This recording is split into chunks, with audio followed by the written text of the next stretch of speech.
Welcome back to the Sports Report, guys. If you're still looking forward to the X Games coverage, don't worry, that'll be coming up in just a little bit. We also have Halo to talk about, some Rainbow Six action, a lot of new games being announced at E3. We'll give you the full breakdown in a little bit, but first, we're talking Smash Brothers. We just saw an awesome profile with Mango, one of the big five. Now, let's talk a little bit about the new Smash and what we're seeing this weekend at E3.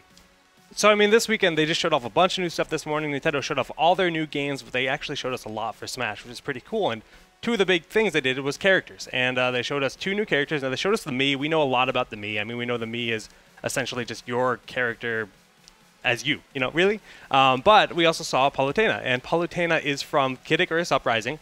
And she's a very powerful character. I've actually haven't played the game myself, but she looks awesome in the game. She looks super, super fun.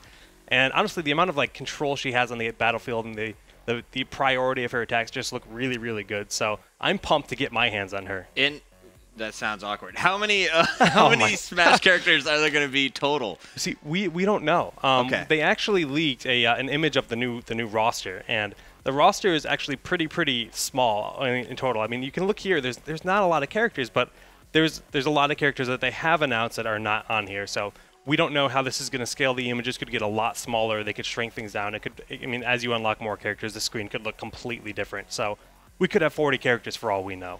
I'm excited, man. So Smash, of course, we have the Invitational coming up this week at the E3 Expo. We've talked a little bit about this in the past. 16 players invited.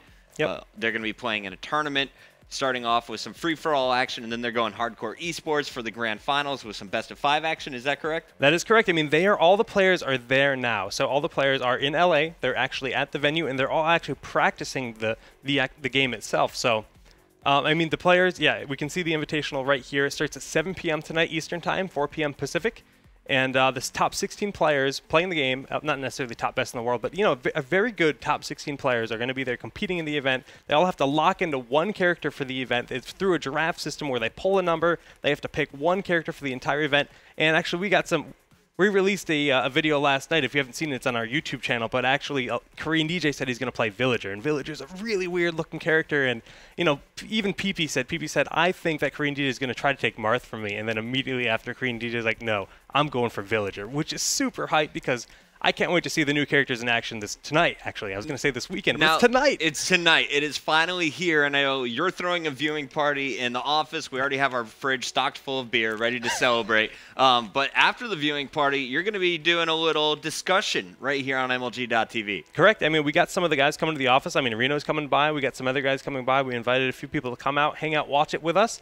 And then we're going to get some impressions on the actual game. I mean, I know after watching, I'm just going to want to talk about the new game as much as I can. I'm just going to want to say, oh my God, this, that. I mean, because I don't know if we're going to be able to tell exactly if the game, I mean, if there's wave dashing, we'll know. We'll be able to see the wave dashing. Okay. But it's pretty unlikely. But in terms of advanced techniques like fast falling and the way the air dodging works and a lot of the stuff that will kind of help determine whether or not how far the game will go in esports, it's still early to say, but we'll definitely have like more impressions tonight than we ever have before. For you hardcore Halo guys who are listening to the Smash Talk, Wave Dash, basically like a backpack reload. Just to simplify, it is a little maneuver you do on the controller that the pros need to enhance their gameplay. So Smash Party, the tournament kicks off at 7 p.m. Where can people watch the E3 Invitational? It's actually on twitch.tv/Nintendo tonight, so you can watch it there. I think that's the only place where you can watch it. And we will be watching it here at the MLG office. So if you're in New York and you like Smash, hit me up on Twitter. Maybe you can come by. All right, here's his Twitter one more time. It is SolidJakeGG. You can hit him up.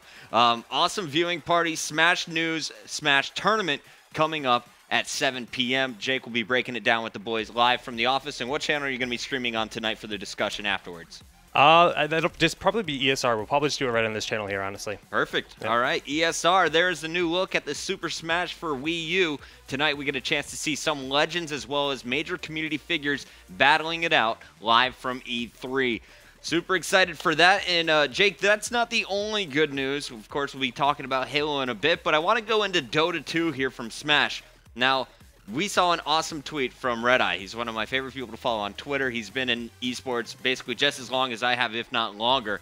And Red Eye gave us an update a little bit yesterday, actually May 29th. He said, if TI4 hits 9.2 million in the prize pool, it would equate to the same amount paid out in Dota history, over 180 tournaments just for one event. So one event has equal, if not more, prize money than all of the previous tournaments. Then you go over here, and look at this. Boom, we've hit that magic number. This is going to be the most epic Dota 2 tournament of all time. You know, Dota 2 is actually on track to surpass the entire earnings of esports for like all games combined, or at least a lot of them, which is just mind-blowing. Absolutely mind-blowing, because $9.2 million for one event, that's like the PGA Tour. Like, that's truly just ridiculous to see. I mean, it's 2014. Last year, I think Dota 2 broke the record for the largest esports tournament with around like 3 million. I could be wrong, but that was the biggest record then. And now it's 3 times that. 1 year later, it's $9.2 million for a week, and it is a good time to be in gaming. We have all kinds of Halo highlights, some Rainbow news as well. Guys, stay tuned. The eSports report continues. And, of course, we have the X Games breakdown for the second half of the show. We'll tell you everything you might have missed this weekend from Austin.